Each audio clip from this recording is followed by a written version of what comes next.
So we've spent a fair bit of time now talking about neurons. It's time to take a look at other cells that are found in the nervous system, and those other cells are referred to as neuroglia. And so we're going to look at glial cells next. And we're going to start by looking at the neuroglia that are found in the central nervous system, because there's quite a variety of neuroglial cells in the central nervous system. The first that we're going to talk about are the astrocytes. These are by far the largest and most numerous of the neuroglial cells in the central nervous system. They make up about half, or more than half,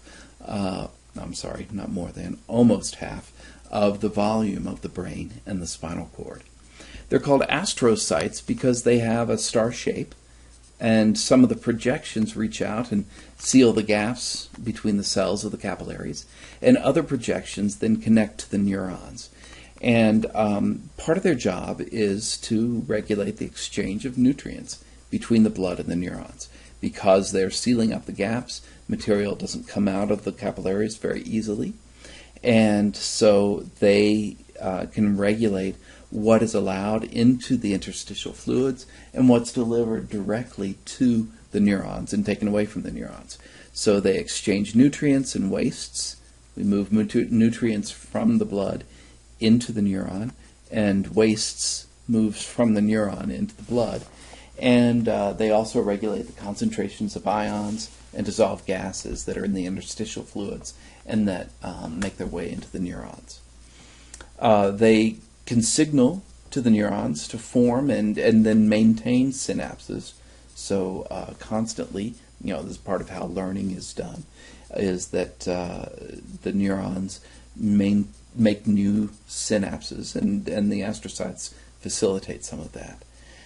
The fact that they can seal up the capillaries means that they are part of, or that they are a major component in forming what's referred to as the blood-brain barrier, and that is a system that's set up that prevents many dangerous chemicals and materials from leaving the blood and making their way into the fluids around the brain, where they could affect the neurons. So that blood-brain barrier is very important in protecting neurons. Although some materials, the things that we think of as recreational drugs like alcohol or marijuana or whatever, the reason that they have their effects is because they are able to sneak past this blood-brain barrier. But many, many materials are kept from entering into the fluids of the brain and the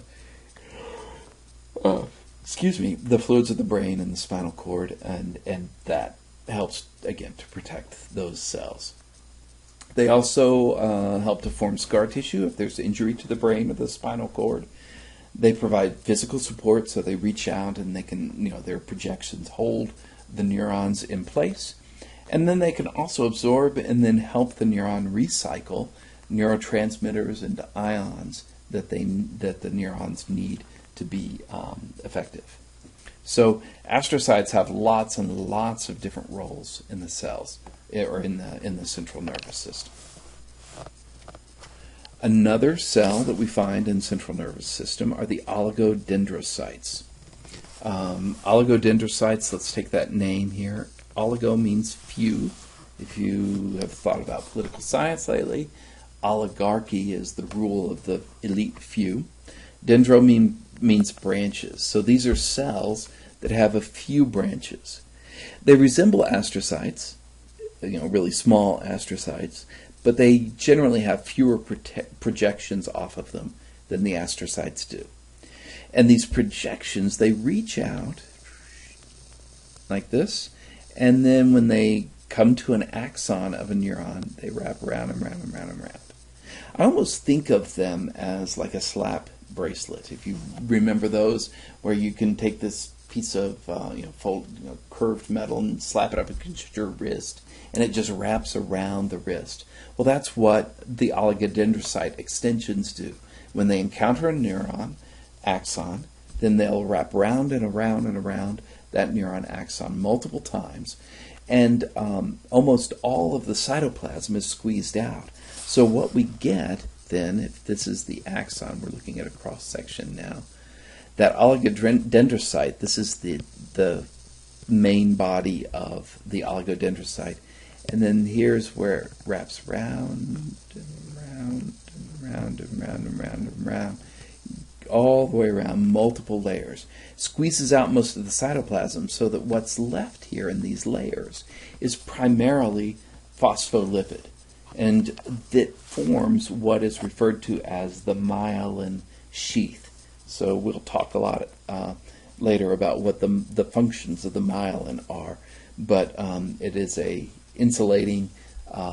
It's an insulating material that helps to speed up transmission of nervous signals, nervous transmission along the axon. And here's a drawing that more closely resembles the one that we have in the book, where the projections reach out, and everywhere they encounter a axon, they wrap round and round and round, forming the myelin. And a single oligodendrocyte can form myelin sheaths for many or several different neurons. So oligodendrocytes are all about producing the myelin sheath that insulates and speeds up transmission along the axon. A third kind of neuroglia are the microglial cells, or microglia. These are small oval cells that have long twisted processes, and they have several functions. One is that they support the neurons, hold them in place, but they also act as macrophages, and so they can remove dead neural tissue, waste materials that shouldn't be in the fluids around the neuron, and even pathogens, if some pathogens are able to make it past the blood-brain barrier and into the fluids around the neurons of the brain and the spinal cord. And so if there's damage or inflammation, there's generally an associated proliferation of proliferation of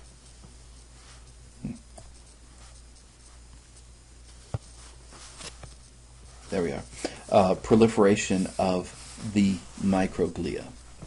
Okay, so there are 3 of the cells that we associate with the central nervous system, and we've got one more to look at, and these are the ependymal cells. Ependymal cells are cuboidal or columnar-looking cells that line the ventricles, the internal cavities of the brain, and the central canal, the very central hole that runs down the middle of the spinal cord. And they may be ciliated, so some of them have cilia extending from them. Inside the ventricles, there are these, the ependymal cells are mostly ciliated, and they cover these structures called choroid plexuses. So here in this drawing at the bottom, you can see the choroid plexuses.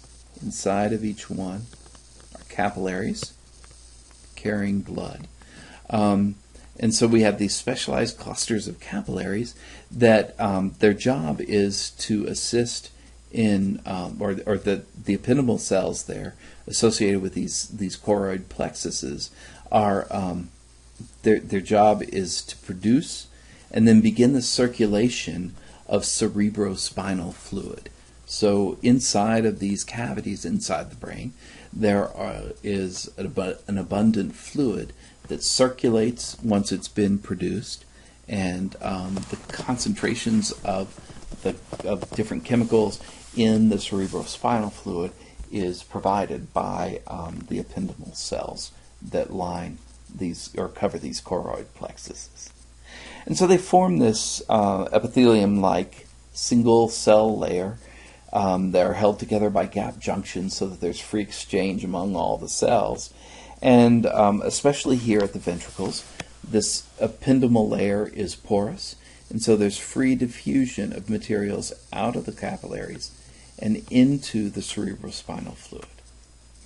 So here we're seeing a close-up now of in this upper picture, it's a close-up of the central canal of the spinal cord, and you can see the ependymal cells that line it as well. And so cerebrospinal fluid is produced up in the brain, and it flows down the central canal of the spinal cord. Okay, so those are the neuroglia associated with the central nervous system. Again, just to review, there are astrocytes, oligodendrocytes, astrocytes, oligodendrocytes, microglia, and then finally the Ependymal cells. Okay, so there are only two cells or cell types that I want you to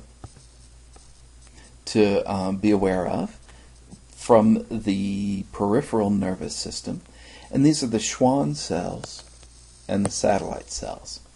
Schwann cells, just like we saw with the oligodendrocytes, form myelin sheaths, but they're slightly different from the myelin sheath forming cells of the central nervous system. The Schwann cells, each cell forms an individual segment of the myelin sheath that surrounds the axon. So this is one cell, here's the second cell, and a third cell. But the way that the Schwann cell grows is very similar, again, to that slat bracelet view. And it creates this, you can see the very thick layer of phospholipid where there's very little cytoplasm in between all the layers of the myelin sheath. And then, but because the Schwann cells don't have this other location where the cell body and the nucleus all are, what we see is that the outer limit, or the outer layer of the myelin sheath, has lots of cytoplasm in it. And there's even a nucleus associated with it. So here's the nucleus with all the cytoplasm that surrounds the nucleus right here in this outermost layer. And that outermost layer is referred to as the neurolima. And so Schwann cells, again, they form that myelin sheath. It helps to insulate and speed up the transmission of signals along the axon. But they also play a role in helping injured axons to regrow. We'll look at that in the next video. And then last of all, or the second cell that I want you to be aware of in the peripheral nervous system, are the satellite cells. And these are small cuboidal cells that surround the neuron cell bodies in the ganglia. In the ganglia of the peripheral nervous system. And their job is to, much like the astrocytes do, control the environment around the cell body of the neuron so that it is, again, has all the nutrients that it needs, the gases that it needs, and to move away the wastes from the cell body. And they also help to provide some electrical insulation around those cell bodies too, that are all clustered together in the ganglia. Okay, so that's those are the neuroglial cells of the peripheral nervous system. Let's talk a little bit more about the myelin sheath.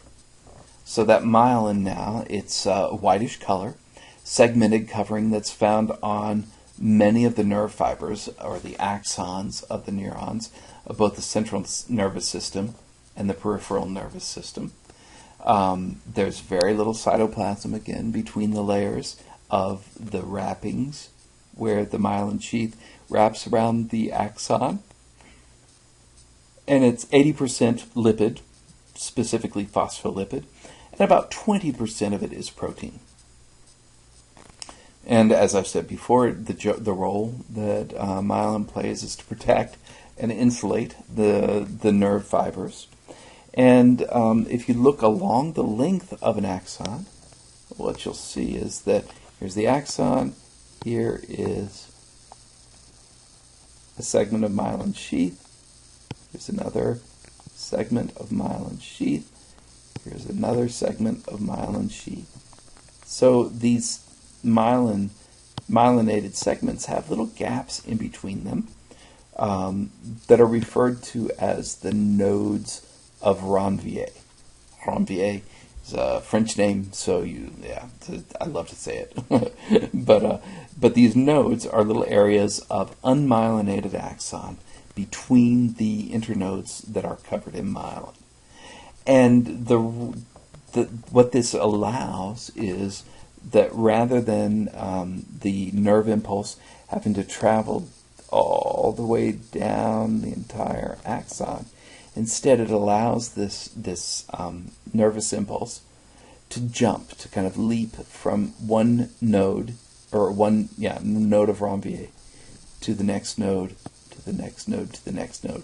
And so what we see is this jumping action of the nerve impulse as it goes from node to node to node that really speeds up the transmission of that nerve impulse, so that the end of the axon gets the impulse much more quickly than it would otherwise.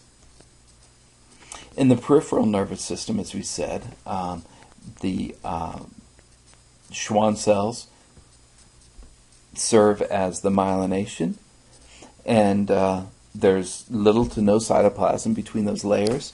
So here, if you can imagine, this is where we see this myelin sheath under this electron micrograph. You can see that this would be the phospholipid layers of the cell membranes of the Schwann cells.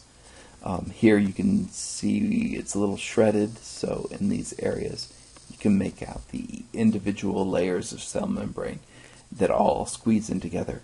And you can also make out the fluid-filled outer layer. That would be the neurolemma of the myelin Schwann cells, myelin-forming Schwann cells. And those areas, and here we can see very easily the node of Ranvier here. Here's another node of Ranvier, node of Ranvier, node of Ranvier.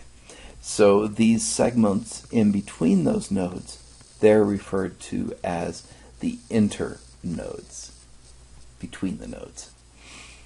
And if a collateral is going to form, remember collaterals are branches off the axon, then they would arise here at these nodes of Ranvier. That's a place where there is space for the collateral to slip out, form there at that node. Last of all, there's a very thin layer of fibrous connective tissue that covers this whole neuron with its myelin sheath, and that fibrous connective tissue is referred to as the endoneurion. All right, so myelin in the central nervous system, again, like we said, it's formed by the extensions off of the oligodendrocytes, and we also see nodes of Ranvier present in the central nervous system, but they're more widely spaced. So the myelin internodes are much wider, or not much, but are wider than they are in the peripheral nervous system. There isn't a neurolemma around the myelin sheath. So if you look at this image here, it's an electron micrograph again, you'll notice that there's no additional layer out here with lots of fluid inside or in between it. So that means with these myelin segments, there is no neurolemma. And that's because there's the main portion here of the oligodendrocyte that can house the organelles, the nucleus, all that stuff, without having to create this neurolemma there around the myelin segments. And in the central nervous system, the axons do not have an endoneurium either. Okay, so there we've seen all the different microglial cells that I want you to be aware of. So we talked about microglia in the central nervous system with the astrocytes, the oligodendrocytes, the microglia and the Ependymal cells, and then the neuroglia that we see in the peripheral nervous system with the Schwann cells and the satellite cells. And then we've talked a little bit about the myelin sheath. Okay, so that does us.